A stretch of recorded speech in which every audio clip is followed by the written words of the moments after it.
Great. Thank you, Franco, for your presentation. My pleasure. I believe I'm next. I will start by saying that I would like to provide a brief overview of our FemTech healthcare report, which was recently released. It is not specifically focused on space medicine. However, as Sarah rightly noted, the health of female astronauts is definitely needs a specific angle to be addressed. So we hope that FemTech analytics in general will receive more attention, and the sector as well, but also that the same will be true for female astronauts. So I would like to offer a brief overview of our recent analytical report, which is in fact is a follow-up for our analytics that we released in 2019. FemTech is relatively young, but actually a rapidly growing space. And our belief is that it will become one of the major disruptors. By FemTech, we mean female reproductive health, we mean female longevity, mental health, and related areas. As always with our reports, and this is an open access analytical report, which we invite everyone to download on agmanalytics.com, we introduce a framework or classification for this space. So we've segmented the product, services, etc., by application, by product type, by stage, by customer. It is very clear that reproductive health, followed by pregnancy and nursing, as well as beauty, are a few of the dominating sectors here. In terms of frameworks by application, again, the leading areas are fertility, pregnancy, longevity, beauty, diagnostics, pregnancy is accompanied by an interactive IT platform, as many of our are, and it features over 1,500 companies, over 1,000 investors, R&D centers. This platform is interactive, so you can mix and match and see which investors invest in which space. So I invite everyone to explore it. In terms of FemTech market size, it is currently at 21.7 billion, and it's expected to grow to 6.1 billion by 2027. We actually believe that while it's an impressive growth rate, that this market sector is underestimated and is bound to become a market disruptor in the future. One of the important factors here is that one of the reasons why this sector is emerging is the fact that there is a shift in societal perception of female health. This chart actually is quite fun because it represents life expectancy of men and women in different countries.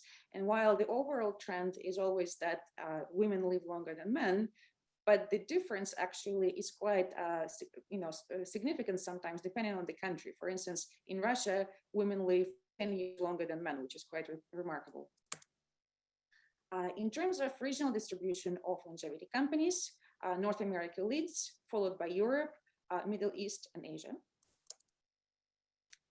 In terms of revenue overview, most of the companies are in 1 million, 10 million range. Funding-wise, most companies received 1 to 10 million, and the chart on the right represents the top 10 companies receiving the funding amounts. Speaking of sectors of FemTech, the leading one is pregnancy and nursing, reproductive health, pregnancy and nursing, followed by longevity and healthcare. Again, regional distribution, US leads, followed by Europe. Speaking of product overview, the main focus is actually on services and combinations such as device and service, app and service, FemCare product, and farm product. And it is interesting to mention that actually companies that offer products, they generally only offer one product predominantly. In terms of funding per sector of FemTech, healthcare, which includes general healthcare, cancer treatment, and sexual health, dominates, followed by reproductive health, longevity, diagnostics, pregnancy and nursing, and beauty. And this is an example of, FemTech companies by estimated revenue. The ones in the top quadrants are the ones focusing on diagnostics. In terms of publicly traded FemTech companies, they're not that many. I believe there are only 3% that are publicly traded. Most of them are based in US. And this is an example of a visual example of how FemTech publicly traded companies feature. In terms of using AI, we believe that about 6% of FemTech companies are utilizing it. And the applications involve diagnostics, personal care and well-being, pregnancy and nursing, reproductive health, beauty for FemTech, and healthcare. This is an illustration of top FemTech companies using AI. And in terms of R&D centers and their regional distribution, North America leads again, with US leading, relatively closely followed by Europe in this case, and then Asia. In terms of investment landscape overview, we see the trend is exhibited here. Again, we believe that there will be an upward trend in terms of investing in this space. And because a few traditional investment funds are not solely focusing on FemTech, there are actually a few that do. And coincidentally, these funds are usually comprised of women, and Portfolio is one of the examples. So if anyone in the FemTech space is looking for investors, these are the good examples here. FemTech investors distribution by region and funding, North America leads, followed by Europe and Asia.